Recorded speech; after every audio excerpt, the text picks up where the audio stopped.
Y'all, thank you for coming out yet again. And Josie McDaniel Burkett, thank you. Holly May is seated and assisting as well. Call on Chaplain John Denny. Thank you, sir. Yes. Micah 6:8 says, "What does the Lord require of you? To act justly, love mercy, and to walk humbly with your God." Pray in your tradition as I pray in mine, please. Oh God, your mercies are made new every day. On this day, help us to do what is right and asked of us by our authorities. Give us a spirit of compassion to love and forgive others, including ourselves. And let us serve and support one another as you do for us. I ask your blessing and peace be over us all. Amen. Amen. Thank you, Chaplain. And again, we appreciate you coming. We've gotten a lot of questions about a lot of different things, and this is one forum in which we try to answer a lot of questions for people at the same time. We're making great progress, as you know, and we'll have some different speakers answering questions as well in sequence. But let me say this, people are asking about drastic orders, shelter in place, and distinguishing essential from non-essential businesses and all those sorts of things. We will do that if and only if it becomes necessary to take those steps. When will it become necessary? How will we know? We will know based on the data, on the facts, on the science, on the expert knowledge and opinions and analysis of the professionals in the fields, representatives whom you see standing here in front of you today. And we'll do it on the basis of nothing else. If that time comes, you will certainly know, and we will say so. I have great faith in the people of South Carolina. They follow rules, they're respectful, they're courteous, they're gentle, they're smart, they're resilient. And if you will notice, the things that we have asked them to do, they are doing, and they're doing very well. We directed state government to cut back. The numbers are this. Those in state government that are working from home or are on leave are 20,918 people. That's compared to the 17,867 of the state employees who have come to the office or their regular workstation. So over half of the state employees in our state are working from home, distance locations, just as we asked for them to, and that maintains that social distance at the office. Colleges, technical colleges, and universities, we asked them to do the same thing. What have they done? Working from home or other distances are 30,544 employees of our colleges, technical colleges, and universities. 4,715 are working from their regular stations at the office or on the campus. That's 87%, over 30,000 working at a distance from home, staying home, and 13%, almost 5,000, are coming back into the office because that's the only place from which they can do that work. That is a great compliance with what is a very common sense rule which we asked them to do. We have closed the schools, we've closed the restaurants and bars because people congregate there except for the takeout service. And the takeout service and pickup is going very well. We've dispersed crowds. I've issued instructions and requests for doing that. And if you drive down our interstate highways, you will see, I think it is 77 of those electronic signs that are saying what? They're saying stay home. And we've been doing that now for over a week or maybe almost 2 weeks. And the good news is people are doing that. They are staying home. They're keeping that social distance, and we're making great progress. So I say again, I have great faith in the people of our state. There are about half as many cars on the interstate highways as usual. You can look at the streets, you see videos, you see pictures on the news. The streets are clear, the beaches are clear, the people are not congregating there anymore, and things are, the rules, the instructions, the advice of the experts based on facts and science are being implemented mostly in a voluntary fashion here in South Carolina. So I say again, I've got great faith in the common sense, the wisdom, the resilience, and the commitment of the people of our state. And with more information, here's Dr. Bell. Thank you, Governor. Good afternoon. As of today, South Carolina has confirmed cases of COVID-19 in 39 counties across the state. All updates will be posted on our website for county-level counts. It is with great sadness that I also report that we have lost 2 more fellow South Carolinians who were previously confirmed to have COVID-19 infection. This brings the state's total number of deaths to 9. Our condolences go out to the family and friends of these individuals and to all those in South Carolina who have lost loved ones to COVID-19. Please let us remember to take necessary actions to protect ourselves, our families, and our community from this disease. To date, we have reported receiving 456 confirmed cases from our public health lab and from private laboratories, and our public health lab has performed 2,578 tests. The variation in the number of new cases from day to day reflects the availability of chemicals, also referred to as reagents, needed for laboratories to perform this testing. There is a shortage of these chemicals nationwide and within South Carolina, including the DHEC Public Health Lab, which can lead to delays in the results of tests being made available. This means that on a given day, the number of new cases reported could be much higher than it would typically have been if it includes results from tests that were delayed from a previous day. Because of potential shortages, we do not recommend that everybody who is ill get a test to see if they have COVID-19 infection. If disease activity increases significantly, we will advise people to stay home, get better, and seek medical attention only if symptoms are worsening. This will allow our healthcare systems and our healthcare providers to give care to those who are most seriously ill and need it most. As I stated previously, our country is now in the initiation phase of the pandemic, and states in which community spread is occurring are considered to be in the acceleration phase, and this includes South Carolina. It's important for South Carolinians to understand that spread is occurring, and we will continue to see more cases of COVID-19 in our state. With the increase in cases being reported, we are now able to propose projections for the number of new cases that we expect to see in our state. Based on the information that we have today, we project an estimate of 2,657 cumulative cases by April the 2nd and about 8,000 cases by May the 2nd.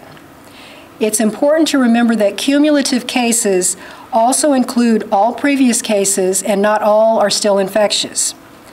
This data only provides predictions and may change significantly over time due to various factors. Predictions are helpful in providing information to help communities with the information needed to plan for health care and other critical needs. Regardless of these predictions, individuals should continue to follow recommendations to protect themselves and prevent the spread of COVID-19. As the number of cases in our communities continues to grow significantly, we must get better at our approach to controlling the spread of the disease. This includes taking seriously the recommendations to practice social distancing, stay home, and away from other people when sick, and wash your hands frequently with soap and water and observe regular hygienic practices. We've now moved from disease containment to a disease mitigation strategy. In the mitigation phase, testing strategies focus more on testing a reasonable sample of those who are ill in a community rather than attempting to test and identify every single case. This means our investigations will change from attempting to find the close contacts of each individual case to prioritizing investigations of those who are at higher risk of exposure or higher risk of severe illness. People should not expect individual notifications that they were exposed to a case or that they were in a community setting where a case has been. I can't stress strongly enough the importance of all of us practicing social distancing, staying home and away from other people when sick, and washing our hands often, regardless of if cases have been reported in your immediate community.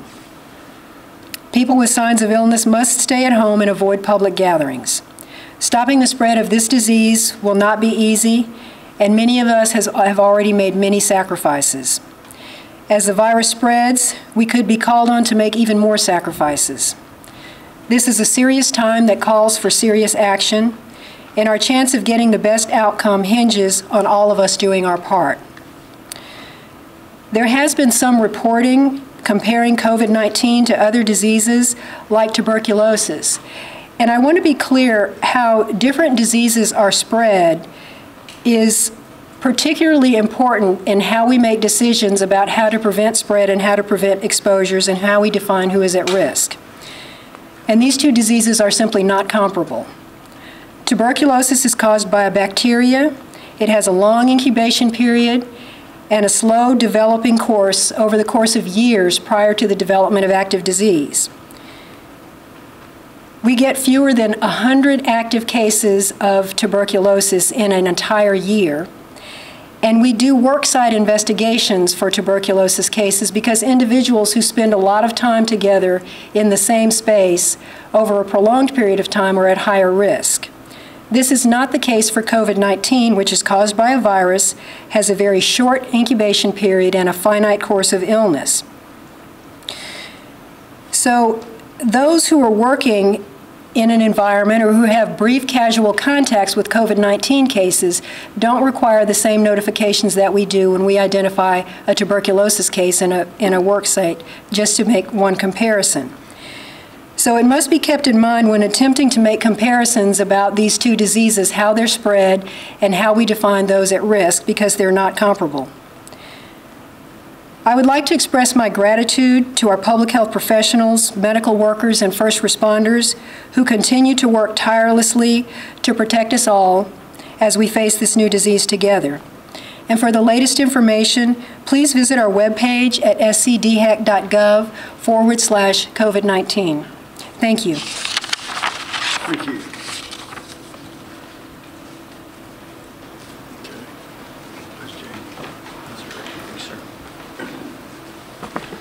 Hi, good afternoon. Nick Davidson, the Public Health Director at DHEC. An important role that DHEC plays in an event like this is to coordinate with the hospitals. We have a wonderful relationship with the hospitals and the South Carolina Hospital Association. And I did want to take a moment to acknowledge the great job that the hospitals and other medical facilities around the state are doing to adhere to what the governor asked, and that is to ensure the maximum bed availability around the state.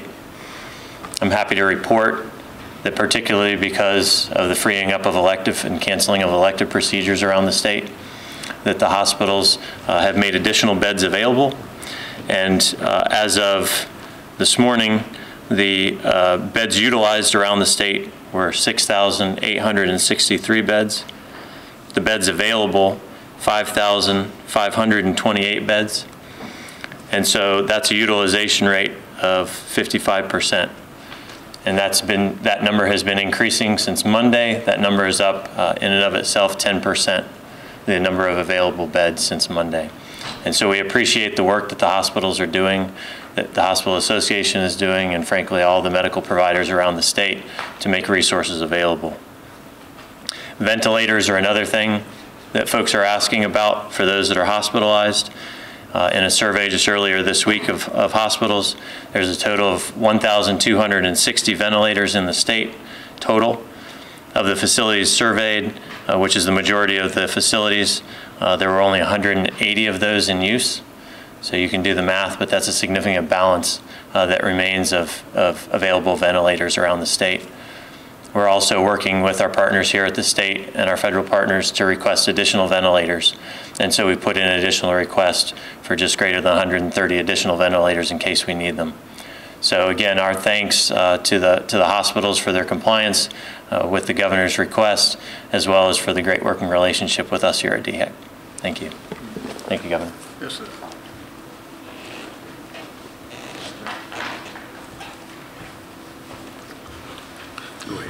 Good afternoon. Jamie Suber, Chief Administrative Officer, Department of Employment and Workforce.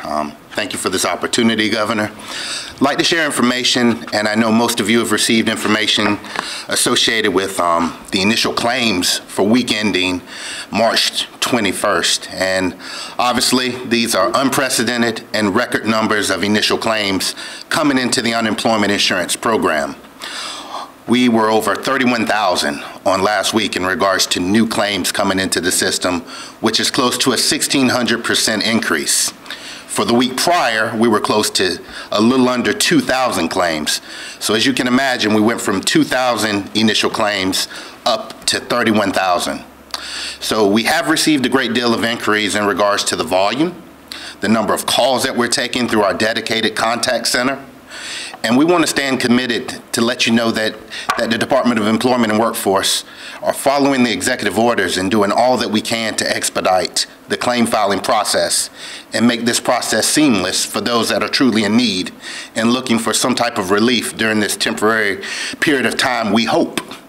But we do not know what this looks like, and we're doing the best we can to project and forecast the impact on what we see now as a solvent trust fund and understanding what that impact is going to be as we continue to provide services to those that are in need. A lot of individuals have reached out to us in regards to what are we doing differently to try to adjust to these high volumes of call and high volumes of claim filing. We're looking at strategies on a daily basis. We're moving employees across the agency to better support our call center. We're looking at additional hours that we may use. We're looking at external entities that may be able to help us navigate customer increase. And we're making real-time updates and changes to our website to provide additional information that will keep individuals from having to contact us. We're making real-time updates that are including frequently asked questions, and we're providing resources directly for both job seekers, claimants, and employers. One of the recommendations that we're working with employers through the governor's office is a process known as employer file claims. It's a process where the employers are filing on behalf of those individuals through this temporary layoff situation, where we hope to be able to speed up that process and allow individuals to get benefits more timely. So these are some of the things that the Employment and Workforce are doing. We want to stand and let you know that our employees understand the magnitude and the severity of the services that we provide during these trying times, and we stand on the ready to continue to support this great state. Thank you, Governor. Thanks, sir. Commerce. Thank you, ma'am. Good afternoon. My name is Jennifer Fletcher. I'm the Deputy Secretary at the South Carolina Department of Commerce. And while we are hearing about these record unemployment numbers, I want to tell you today that business in South Carolina is resilient and they are operating. We have been in touch with about 85 companies who are stepping forward to look at if they can transition their processes into making some of the goods that are needed throughout the state and throughout the country. For example, Composite Industries in Rock Hill is transitioning to make face masks. Humimic is another company that is transitioning to make the face shields. So our businesses are resilient and they are employing our folks and they are continuing to work.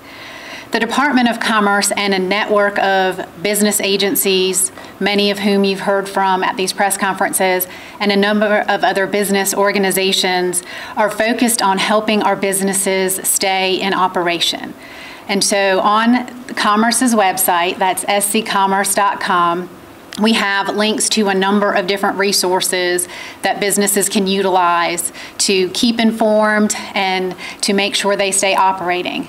Also, our group, this collective business group, we're also providing resources to companies. For example, if a company does want to transition and make a new product, we can put them in touch with consultants that can help them make that transition. If they're having trouble with their supply chain, or because of a transition into making one of these products need some new inputs into that, our team can help do that as well. This is not Commerce alone, it is a collective group, but Commerce can be the clearinghouse for that. And on our website, in addition to the resources, you'll find email address. You can simply send us an email there, and we will get you in touch with the right person just as quickly as we can. With that, I just want to close and thank all of our businesses. You are the lifeblood of the state. We appreciate all you're doing to transition in this time, and also for all your team members who continue to show up every day for work. So thank you. Thank you, Ms. Fletcher. And as mentioned, all of these agencies have websites, and I think all of them have been reworked and added to dramatically in order to specifically address the COVID virus. So you can go online and get a whole lot of information very easily. Are there any questions? Yes. Yes. Now, you said you're not going to do a statewide order right now, but as you know, Columbia just passed one and Charleston's went into effect today. What do you think of cities doing this on their own? Well, I haven't read all of those and I don't know of all the details, but from what I have read and seen, most of the things that are being ordered or being done are things that I've already, and we in this group have already called for 2 weeks now. And mostly on a voluntary basis. So the good news is the South Carolinians are following these instructions and following these requests and suggestions very well. So just to follow up, restaurant owners that do take out orders, they can continue to go on even after the stay-at-home ordinance take effect come Sunday? I have not read those things, but that is that order is an executive order of the governor, and that stays in place. Governor McMaster, the president has said he wants the country back up and running by Easter. That's good. We'd love to be back in business by Easter fully. You've closed schools through the end of April. We've seen these local jurisdictions try to put these stay-at-home orders in place. Do you think that the president's misleading any citizens, or is there mixed messaging going on? The president is optimistic. The president realizes, as Ms. Fletcher of Commerce just said, that business is our lifeblood. The business of South Carolina is business. We recognize that there are some businesses, particularly smaller businesses, that if they shut down, no matter what aid comes later, they can't wait that long. They can't hold their breath that long. And so we're trying to do everything we can do to keep business flourishing and keep businesses growing without putting the public health in jeopardy. That is the reason why that we listen to and count on the expertise, analysis, and knowledge of science, data, facts, and the professionals who make these kinds of understandings and recommendations for a living. That is who we are listening to and working with vigorously around the clock at the state level. So, Governor, along that line, the president did send out a letter to governors today asking that he's working to classify counties as high risk, medium risk, low risk. We heard from health officials the other day at that podium say that we shouldn't be looking at numbers in individual counties. We should be assuming that the virus is everywhere. So what do you say to the president who says we should classify counties based on high to low risk? Well, I understand what we were on most of the governors were on the phone with the president and the vice president this morning. That may be the conversation you're talking about. And certainly there's some places that are more dense than others. And New York City is much more dense than places in South Carolina. So the same rules and same projections don't apply everywhere. But the best rule, as you've heard from Dr. Bell and Dr. Toomey and everyone else from DHEC since the very beginning, is you have to be very careful and presume that you have the virus and may be transmitting it to another if you're not careful, and that they have the virus and may be transmitting it to you if they are not careful and you're not careful. That is the best way to do it, and I'm convinced that that is what most of the people in South Carolina are doing. They're following those instructions. Governor, would your orders make local rules moot? Would your orders override local rules? That's a good legal question, but that depends on the rule. It depends on the executive order. It depends whether there may be conflicts here and there. In those cases, it's the executive orders of the governor that are paramount. Yes, ma'am. I have a question for Dr. Bell. So you mentioned the shortage of chemicals right now. How many pending tests do we have, and how long on average is it taking for a test to come back for someone? In the State Public Health Lab, we have a backlog of approximately 1,600 samples that are waiting to be tested. There are also delays in the private labs.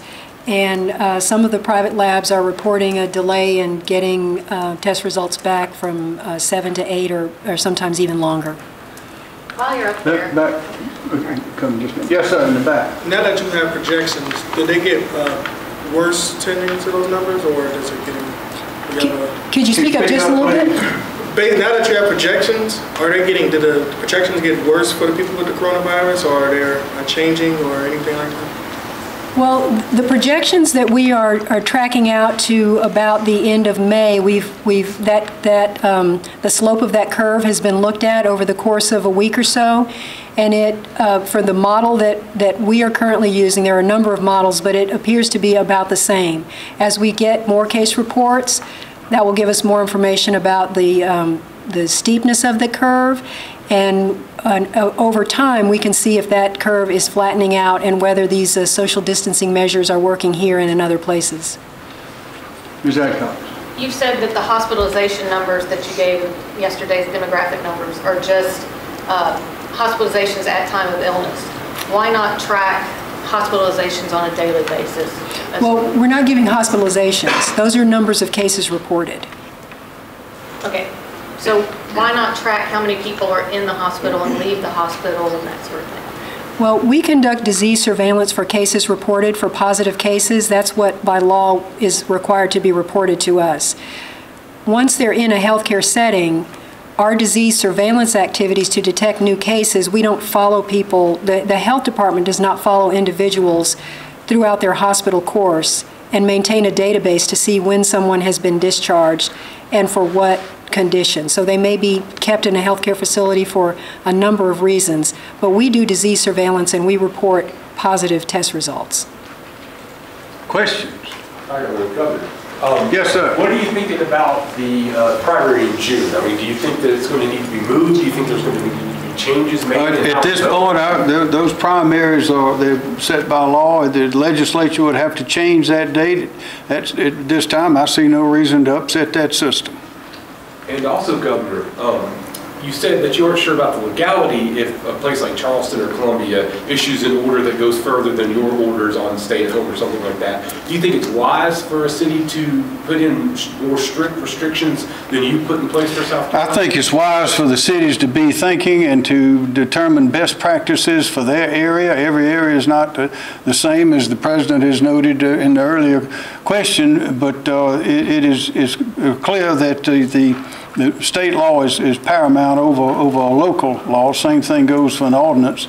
But we're urging people the South Carolinians have demonstrated if you tell them what to do and why to do it, that they'll do it. And it's for that reason that we're having what we think is success in the voluntary compliance with the suggestions, recommendations that are made not by anybody other than the trained professionals that do this for a living, health and science and data. Every decision that we made starts with health, science, data, the advice and insight of the professionals who work with it, who are trained for it and give us their best advice and analysis. That's how we make our decisions in this office.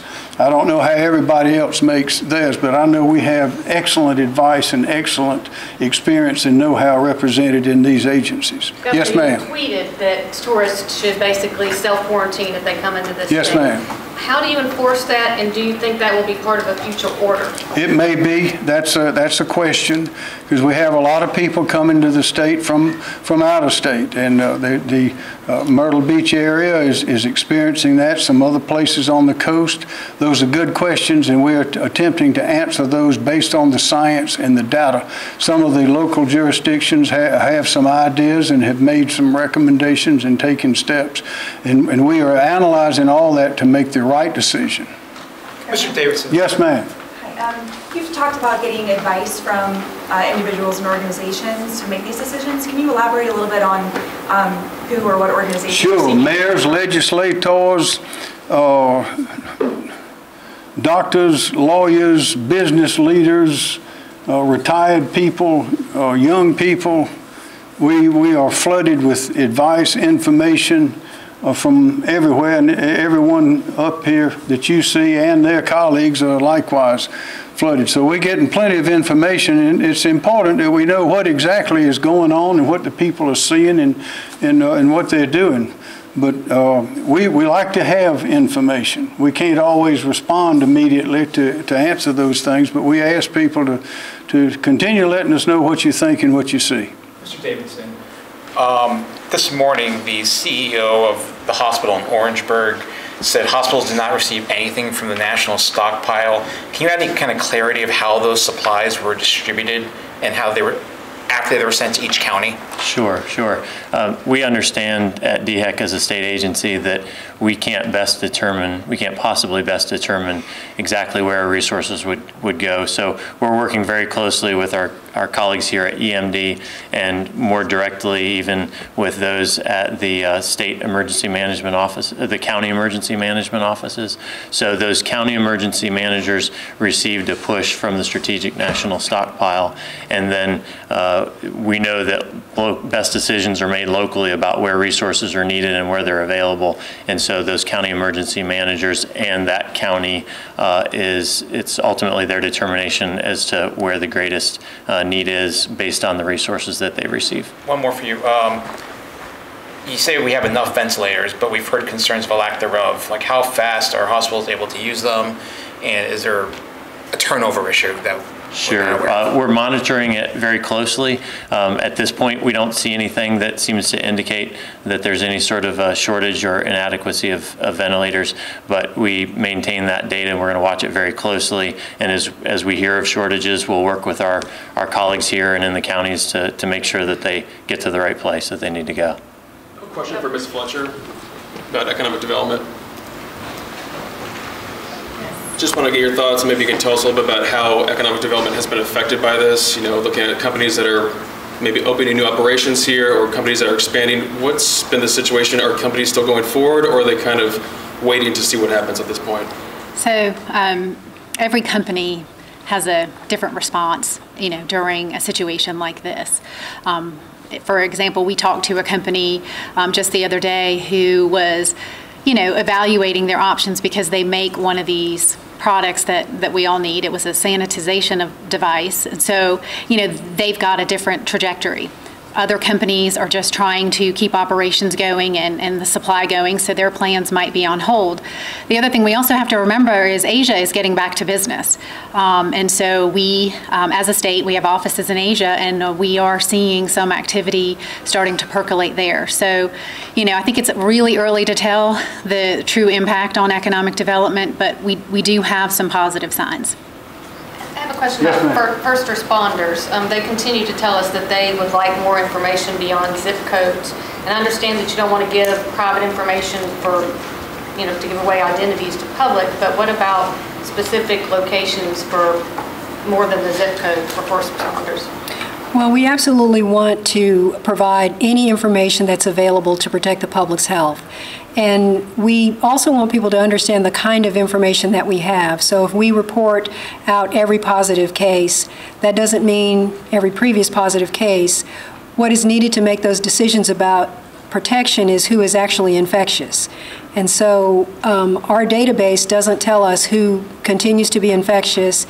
And we want first responders to practice universal standards because there are other people in the community who have not yet been diagnosed. So for EMS systems to do a sort of screening through their dispatchers to try and learn from the callers if they're being called to a residence where somebody is known to be ill with a consistent illness, we feel that that's the best way for first responders to protect themselves against the unknown. And so we are making the data that we have available, but we don't want it to be misinterpreted for what it means and what it does not mean. And additionally, we are following the CDC recommendations for who is at occupational risk of exposure. And there are individuals in certain occupations who are determined to be low risk based on the probability that they will regularly come in contact with somebody who is actually ill. So who's low risk? I mean, which kind of first responders? Well, healthcare workers are at highest risk because by occupation they're expected to regularly have face-to-face contact with people who are sick. EMS workers might be in a different category because they transport people who are ill.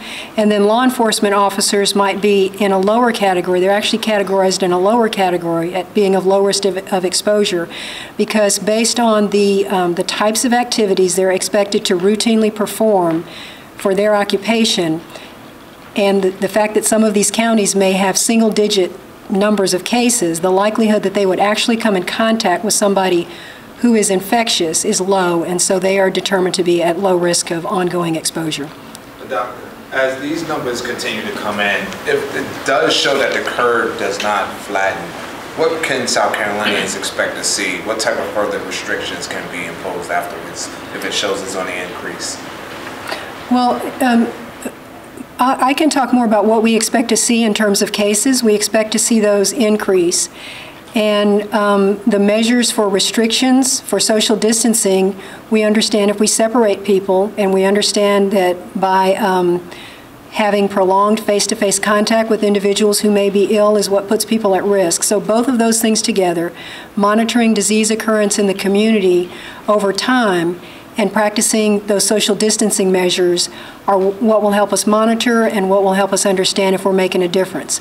So there's going to be a delay in the shape of the curve. The cases that we're seeing now are people who may have been exposed a week or more ago. People who are hospitalized now are probably cases that were exposed some time ago, took a week or so to get sick, maybe a week or so longer to decline. And so looking at information in points of time does not give us that much information to react to. We have to look at a trajectory and look at a curve to make overall decisions for a community as we respond. And then we learn from what other communities have experienced when they're in the recovery phase. For example, in China, what we're seeing, those cases have come down, and we learn from all of those pieces of information to make community-based interventions. Dr. Bell, do we know if there have been any tests or confirmed cases of coronavirus in state prisons, DJJ, or nursing facilities that are run by the Department of Mental Health? I'm not aware of any cases in correctional facilities. And so you mentioned, we are aware of cases in nursing home facilities. I believe that was on your list. But facilities run by Department of Mental Health. I'm not aware of that, but. And you've said in the past, you said 80% of the cases won't require hospitalization. For those people who are going to, and they can get better at home, what kind of treatment, when you're at home, what's the treatment you're going to undergo? How do you take care of yourself? Yes. Well, there is no specific medication to cure the COVID-19 infection, so it's what we call symptomatic care, is relief of symptoms. Medicines to relieve fever, medicines for comfort, rest, plenty of hydration, and so when people are well enough to stay home, really the most important thing is home isolation to prevent other individuals in the household from becoming sick. I have an unemployment question. Before that, this lady had her hand up. Then we'll come to you, Sean. Yes, Governor, if a South Carolina resident decides to leave the state and then come back again at this point, are you asking that they also self-quarantine for 14 days? Certainly if they went to these places of high incidence, yes. So only from certain places? Well, those certain places seem to be growing pretty rapidly. We would urge people, as we say on the 77 signs on the interstate highways that have been blinking on and off for a couple of weeks now, stay home. This is a good time to stay home. Yes, sir. So we're told that people were trying to file for unemployment and they can't for technical issues. Do we know how many people are not being able to, and how are you fixing those glitches? All right, and I know we've had accessibility issues just due to the numbers and the unprecedented volume in our system. As far as a specific number, what we've done is individuals that are coming into the system that we know about with the phones, we have a feature on our phone with the callback feature, so those individuals are able to call us back and we'll call them back. They actually can hold their spot in line and we'll get back to them. As far as the system, there's no way for us to track individuals that have been kicked out or have not been able to complete the application. What we've tried to do is point individuals to our website, see if there's any information that may be missing or incomplete, and ask them to try to get back into our application. I know last week there were some accessibility issues. I've not heard of that this week. We've done a better job working directly with our vendors to make sure that we're monitoring the load and how much activity is taking place on the system real time. All right, are there any further questions? Any thoughts on Jack West? Yes, he was a fine man from a fine family, and I know those of us who knew and loved him are going to miss him. And we hope that we see fewer and fewer of those cases. But our hearts go out to all the people and the families that we've lost. And I can promise you that those of us here are going to do all we can to lose no more. Any more questions? Thank you.